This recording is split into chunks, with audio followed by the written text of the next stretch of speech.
शृणुस्वामि संप्रदाय समुद्धार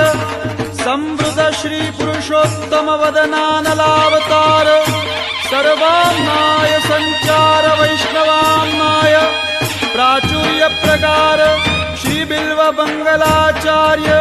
सांप्रदायिकार्पित साम्राज्यासन अखंड भूमंडलाचार्य चक्रचूडामणि विद्यावाचस्पति दश दिगंत विजयी श्री भागवत प्रतिपद मणिवर भावांशु भूषिता मूर्ति पदवाक्य प्रमाण पारावार पारीण